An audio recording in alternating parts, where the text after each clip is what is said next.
In this series, we will look at how the climate crisis affects everything in our life, from geopolitics to culture, from languages to endangered species, and to national security.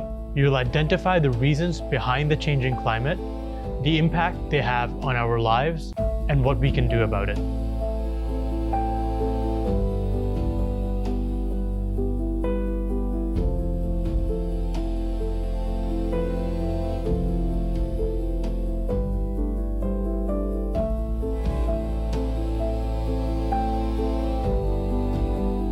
The Paris Climate Agreement, the Kyoto Protocols, the Conference of the Parties, the Intergovernmental Panel on Climate Change.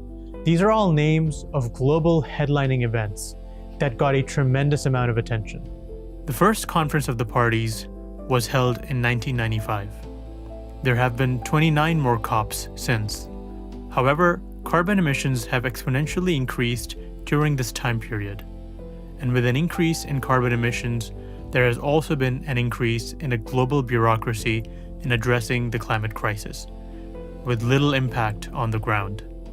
Schemes such as recycling have proven to be part of the same machine, resulting in a net increase in carbon emissions, and little thinking around systemic change has taken place on the highest levels of government. The historic Paris Climate Agreement, spearheaded by the American President Barack Obama and Secretary of State John Kerry, was considered to be a landmark agreement to keep global average temperatures below 1.5 degrees. But today, we are already at 1.5 degrees. Even before the United States pulled out of the Paris Climate Agreement, the global economy was on track to cross the 1.5 threshold. Something isn't right. Why is it that we keep setting goals and timelines on an international level, yet almost always fail to achieve them?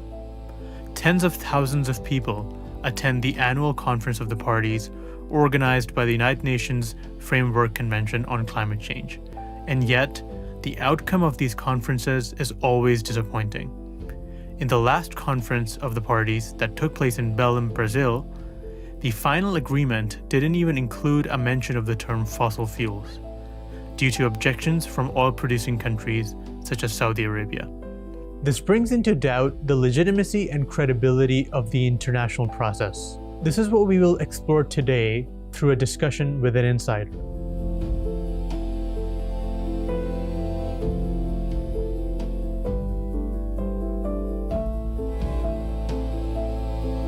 Peter Carter is an expert reviewer on the Intergovernmental Panel on Climate Change and has been involved in the IPCC process for 30 years. Peter is of the opinion that international governance has failed us, and traditional processes around getting governments to change their behavior have been proven ineffective. There are many aspects of the climate crisis that haven't been honestly acknowledged by many governments. For example, a report published by the Institute of Actuaries at the University of Exeter suggests that within the next 50 years, so within my lifetime, there could be up to 4 billion deaths on this planet and a 50% dip in the global economy. It is these brutal facts that are often missing from government statements and agenda items at major conferences. This will be one of the brutal realities that we will touch upon with Dr. Carter. Well, the IPCC was set up at really the same year as the famous evidence given to Congress in the United States by James Hansen. So we're going back to 1988, and that was when the IPCC was set up. And the IPCC had its first assessment in 1990. And from then on, it's had assessments sort of approximately every 5 years. But it also does special reports, as well as a complete scientific assessment of all the scientific information at the time, which collecting the information, of course, is a 2-year process in itself. The IPCC is a unique body in terms of science. There were good reasons for that, but there's also problems with how it was set up, because it is an intergovernmental body. So it's not an international body of scientists. Many such bodies exist. This is frankly, it's owned by the governments. So the governments have a great deal of influence over the IPCC. So most people think, quite reasonably, that the IPCC is a pure process of science and scientists. Well, it's not, because at every step of the decision what they do, they have to consult with the representatives of all world governments. So we not only have scientists sitting on the IPCC panel, we have policymakers, bureaucrats of all the governments in the world. And for an IPCC assessment to be approved, the text in detail, line by line, has to be checked, scrutinized, and approved by all of these policymakers for it to be published. The idea of this was a good idea. It was to make sure that governments were given the scientific information as efficiently and as comprehensively as they could. So that was a really good idea, because at the time, if we go back to 1990, there was actually a lot more awareness and a lot more support back then than there is today now. And that's a result of the denial, the fossil fuel corporate funding denial campaign, which also started around the same time. That was 1989. So the process, just to put it in the words of the IPCC, they collect all of the science. They don't grade the science as to most reliable, etc., or strongest. They don't do that. And their work and their assessments have to be what they call policy relevant, but not policy prescriptive. What happens there is this policy prescriptive word is absolutely most important. Yeah, I think you're talking about which was the most important report, which was called Planetary Solvency. Bit of a strange name, but this was actually the first time that a proper risk assessment has ever been done on climate change. One of the frustrations for me is that the IPCC doesn't assess risk. It doesn't assess according to risk. It assesses according to the scientific probability or likelihood that something will take place.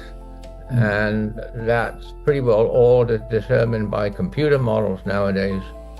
So I did a public health risk assessment some years ago, but really this was the first time that a proper risk assessment came out. And as you say, it was done by actuaries who are the experts in risk. So that was great. They worked together with the scientists on that most important report.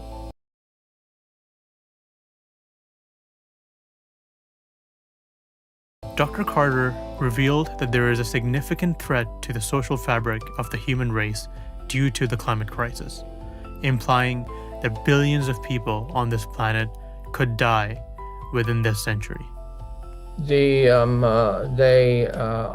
terms of risk, they projected the economic impacts and the social population impacts according to 1.5 degrees C, according to 2 degrees C, and then on to 3 degrees C.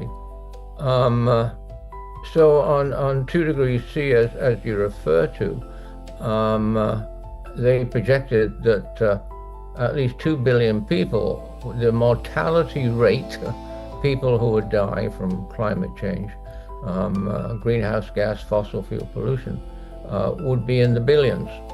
Now, your question is very pertinent, because actually in Working Group 2 of the CISC's assessment, the IPCC said that there were over 2 billion, I think it was 2.3 billion people who are highly vulnerable to the impacts of climate change.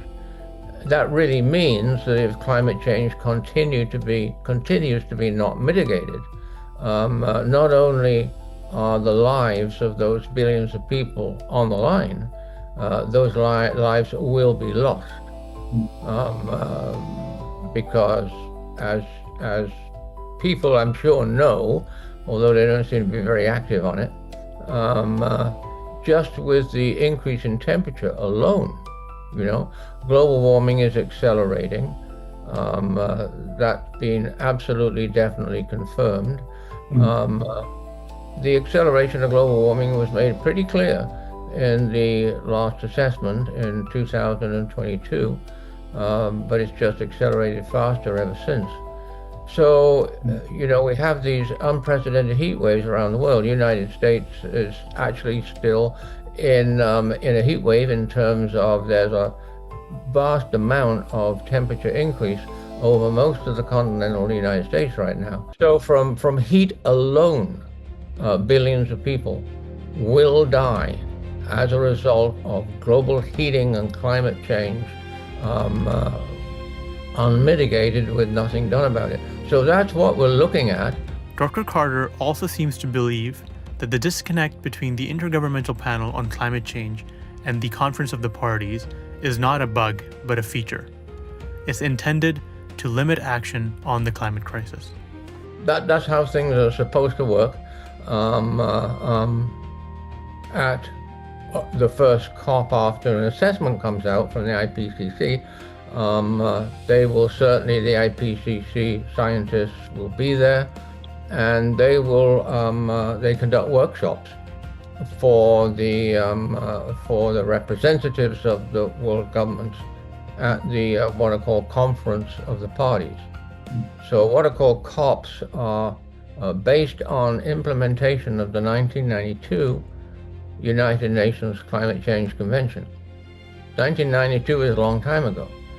So for 30 years, the conferences have actually achieved absolutely nothing. What they have achieved in the sense or the effect of the conference has just been delay. And I mean, the conferences are quite absurd. The reason is that they were set up to fail. 1992 and 1993, the convention was ratified, and the first meeting that they had, the government meetings, were to decide how to vote, right? How to make decision making, as happens in the United Nations all the time. Well, they made this extraordinary decision, I gather largely at the influence of Saudi Arabia at the time, that they would require total agreement of all the governments in order to make a major decision on climate change. So that really set up the whole process to fail, because that means that you only have to have a handful of, Saudi Arabia, United Arab Emirates, Russia with its oil, and you're not going to get a decision. So that's what's happening. We're negotiating for the future of the planet. We're negotiating for the survival of life on Earth. It seems to be a bit of a crazy thing to do, but we carry on negotiating. These conferences are held every year. Mm-hmm. So, and they're huge events, massive number of people attend. So what happened at the last conference, as usual, was that there were meetings and there were draft agreements, and these were adjusted and varied, and it looked very good. At the last day, we had fossil fuels there. We had fossil fuel transition onto clean energy. That was all in the proposed agreement. Mm-hmm. But then, literally, in the early hours of the morning, the president of the COPs are run by one individual, basically, who has a lot of power over the COPs, and that will be a representative of the government that hosts the COPs. So at the last minute, all of the content related to fossil fuels was withdrawn. Absolutely shocking, completely shocking. The fossil fuel industry is involved in absolutely everything that happens on this planet. It has its influence, its sort of tentacles on everything and everywhere. And that's because they have so much money and so much capacity to use their psychologists, use their PR agents, and they're literally everywhere.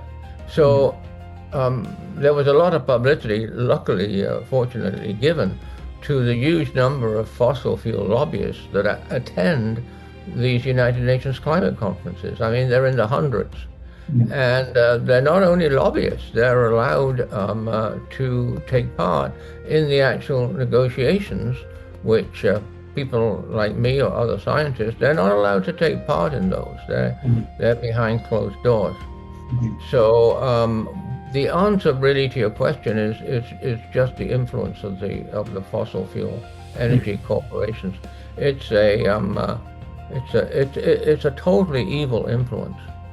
Because as we know, they've known, all the corporations have known from their own scientific assessments like decades ago that climate change was real and that the impacts of climate change would increase as the greenhouse gas pollution in the atmosphere increased, and they would get to worse and worse and worse. More people would be involved in extreme weather events. We're seeing that. People would be not only die as a result of extreme weather events, they would lose everything, right? Floods, for example. We've had so many unprecedented floods now, in which hundreds of thousands of people have been, displaced from their own homes.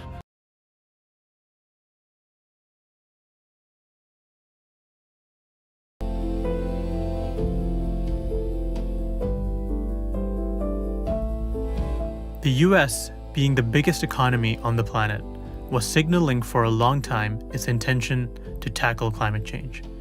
It may be hard to imagine today, but it was Barack Obama's administration in 2015 that got the world to agree to the Paris Climate Agreement at that year's Conference of the Parties.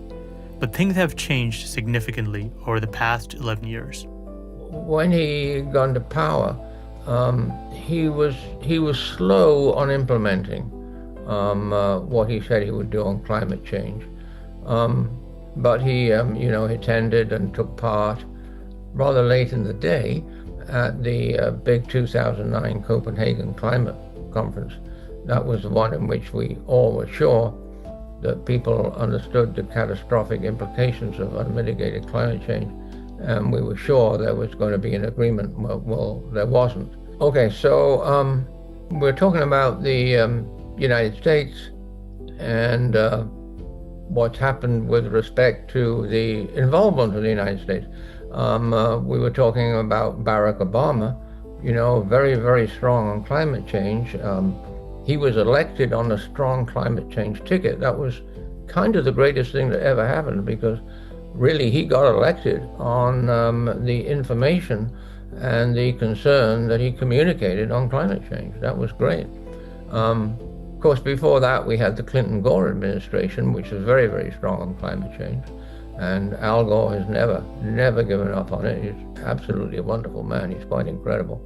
But the thing is, you see, we have the Republican Party of the United States, which has always been opposed to action to mitigate climate change, because the Republican Party has always supported the fossil fuel industry and the continued expansion of the fossil fuel industry. I mean, we really can't expect to have a climate change agreement without, of course, the United States being involved, the biggest economy in the world, after all. And Now, the first thing that the Trump administration did, sort of on day 1 or 2, was that they took the United States out of the Paris Agreement. So, so they're not involved in the UN climate conferences that we were talking about. Now, that might not be a terrible thing in a way, because if they were involved, they'd just even mess things up even worse. But they've also now gone to the extent of removing the United States from the 1992 Climate Change Convention. That's a huge, huge problem. We're generally pretty lax in getting the most important things out into the public and into the areas of discussion on climate change. And this was the most important thing ever, because the IPCC, in their sixth assessment, said, in no uncertain terms, that in order to limit global warming to the disastrous 1.5 degrees C, and we're way too late, of course, for that now, but also in order to limit global warming to 2 degrees C, they said there had to be, quote, immediate action to put global emissions into decline between the years 2000 and 2025.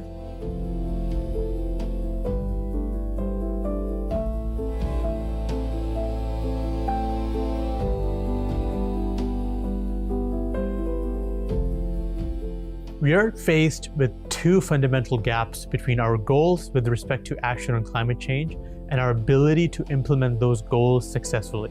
The first void is a void between scientific consensus and science communication. The second void is a void between recommendations by organizations like the IPCC and failure by governments to implement them. There are a few reasons for this.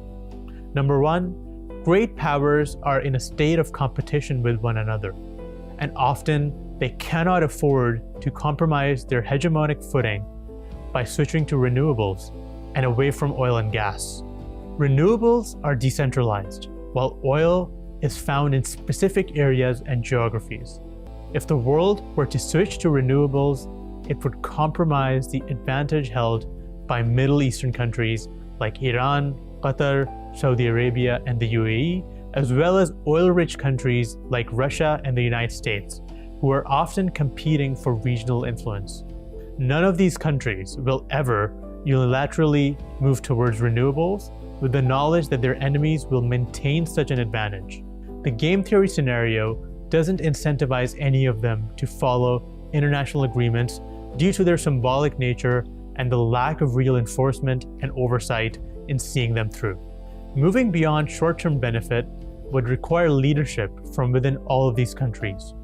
Ordinary people standing up and making it politically impossible for their regimes to not switch to renewables. History shows us that movement to tackle existential matters often begins with specific countries leading the charge alone, based on an absolute position, despite little international support. Only then do other countries begin to join in by following their example. The best example being the leadership of Winston Churchill during the start of the Second World War, despite many countries preferring a peace deal with Nazi Germany.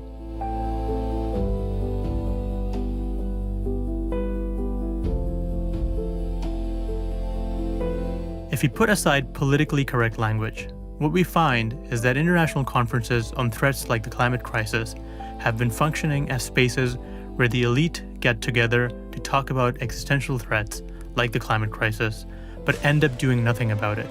Carbon emissions have nearly doubled since the 1970s, since we first began to talk about the threat posed by carbon emissions. Other than the glaring failure to implement any meaningful solution, there is one fundamental problem found in the international conferences. They are dominated by people who are usually completely out of touch with ordinary people. If you walk through the hallways at COP, you will find high-ranking diplomats like Ed Miliband in the UK, the Secretary General of the United Nations making appearances. What you won't find is ordinary people providing their input in a meaningful way. If high-ranking individuals are disconnected from the struggle of ordinary people, they are unlikely to ever be in the appropriate headspace to change things. Whether that's ordinary people in KT Bandar having to leave their home, or people in the Amazon struggling to live with dignity in their home. The human cost and the human aspect of the crisis is entirely missing from the international effort to deal with the climate crisis.